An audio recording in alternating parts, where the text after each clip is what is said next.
Hi guys, my name is Wendy Koteji. My student number is 19610, and 3.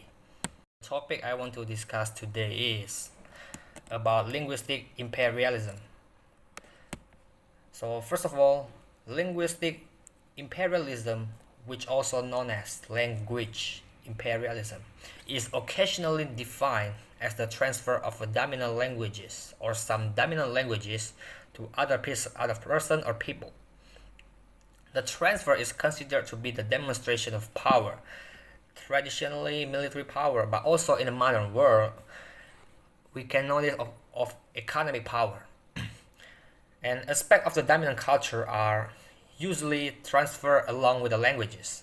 In the modern world, linguistic imperialism may also be considered the context of international development and the World Bank evaluate the trustworthiness and value of structural adjustment loans. The study of linguistic imperialism entails analyzing the rules by which dominant languages, nationally and internationally, have been consolidated and what the consequences are for the languages. The presence of European language worldwide reflects language policy as a key dimension of colonial empires, such as Anglo-Americans, French, Portuguese, Russians, and Spanish. And both of their countries were European settled and in exploitation colonies. Okay, the reason I choose the topic today about linguistic imperialism is it's really worth to discuss this context in your English teaching and learning. Because why? We can know that linguistic imperialism also have practical benefits. Because many empires put extra effort into teaching children the imperial languages and made it official language in which all education occurred. So as my experience, I read the books of Robert Philipson. The title is Linguistic Imperialism. He once said that the dominance of English, asserted and maintained by the establishment and continuous reconstitution of structural and cultural inequalities between English and another languages. And from there, I found that English is often called worldwide as a lingua franca. What is lingua franca? Lingua franca is a language that is adopted as a common language between speakers whose native languages is different. And I understand that the concept of lingua franca have developed around the world throughout human history, sometimes for commercial reasons, but also for cultural, religious, diplomatic, and administrative convenience, and exchanging information between scientists and other scholars of different nationalities. And based on my understanding, the important point of linguistic imperialism is its form as a linguicism,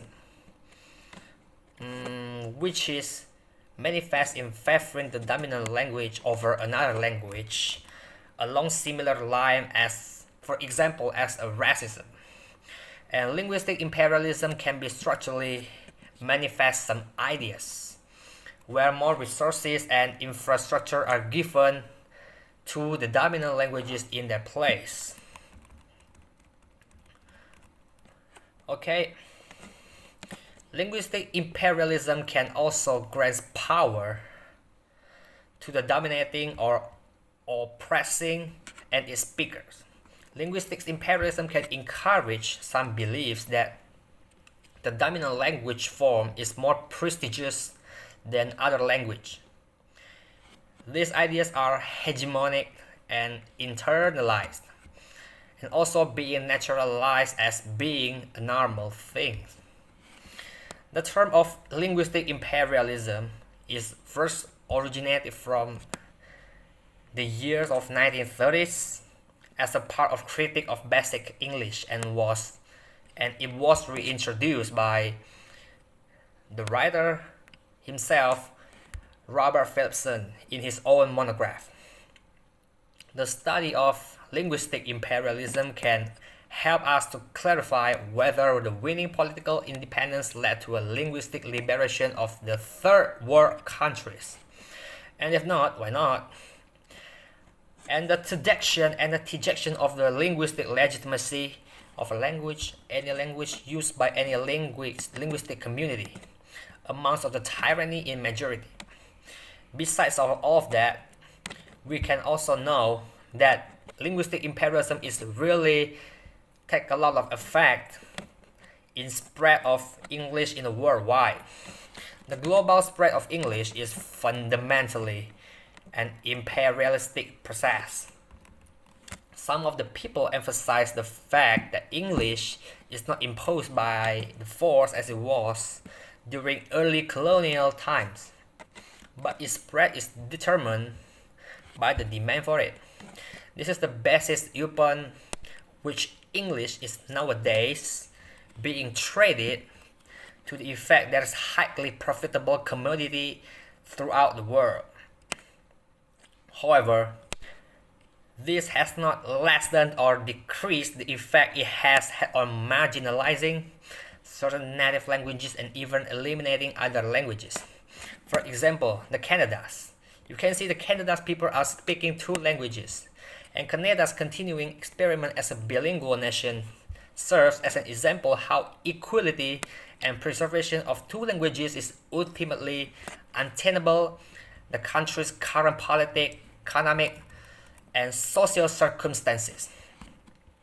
Even greater political will on the part of the government to empower such as Quebec City and its French-speaking population is likely to have a little effect on curbing the spread and influence of English based on their linguistic imperialism policy or their rules. However, it is unrealistic to expect one language as English to meet politics, social, economics, and some of the economics needs of the country. And the imposition of the language on other cultures under such conditions and can only be considered imperialist and damaging to national, and the last ultimately is damaging the global linguistic diversity. Okay, so this is my discussion. Thank you.